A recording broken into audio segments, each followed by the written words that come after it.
haddii aad arrin ku wareersan tahay oo aad garanayn hadduu khayr kugu jiro ama hadduu shar kugu jiro oo aad ka baqaysid inaad ku dhaqaaqdid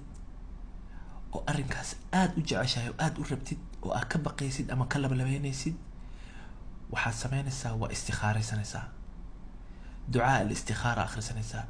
istikaaradana ma ahan inaad tiraahdid aniga waa istikhaaraystay ilaahay oo ii fududay ma ahan ducaa al-istikhaara waa duco aad akhrisanaysid ducadaasna waxay fiican tahay inaad akhrisatid markaa 2 rakaca oo sunno ah tukatid kadibna waxaad dhahaysaa اللهم إني أستخيرك بعلمك وأستقدرك بقدرتك وأسألك من فضلك العظيم فإنك تقدر ولا أقدر وتعلم ولا أعلم وأنت علام الغيوب إلهي وحول بأذاء وذي كرتب علمك استنى إي وحول بنا أذاء أنا جنا وحم أوجي كدب نوحان هيسا اللهم إن كنت تعلم أن هذا الأمر إلهي وهداد أكتهي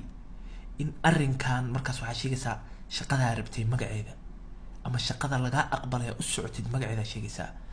أما شقدا حرير ربتي أما قبل قول سندوتي مقعيدا شيجسا أما ويلك كصاد دوني مقعيسا شيجسا أما هدي لبنين إيه كصاد دونين لبدو ذا مدول بمرأ استخارة تكنيسا سيدا وقاتد ماشي خيرك كوجرو هدا لبا الريموت اسكو ودid oo aad rabtid inaad ogaatid kee khayr kugu jiro labadooda waa ka istikhaaraysanaysaa markaas arrinkaa sheegaysaa arrinkaas markaa sheegtid anna hada al-amra markaa arrinkaa sheegaysaa markaas waxaa leedahay khayrun lii fi diini wa macaashi wa caaqibatu amri faqdurhu lii wa yassirhu lii wa baarik lii fiih ilaahay ii barakee ilaahay ii sahal arrinkan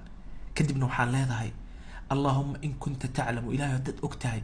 أن هذا الأمر أرنك مرلوات شيء شر لي في ديني ومعاشي وعاقبة أمري فاصرفه عني واصرفني عنه وارزقني خيرا منه حيث كان إيش خيرك يوجره إلهي يوافجي وحشرت أنا إلهي نفسي مركا دعاء سكون دعاء ستد وح الله أرن أربتي وكل دقائق بقولك يا بقول أذو كل صون قدرت إلهي هدو إلهي كسيو الحمد لله هداد وايسدنا وحد أغاتا إن وخير كوجرين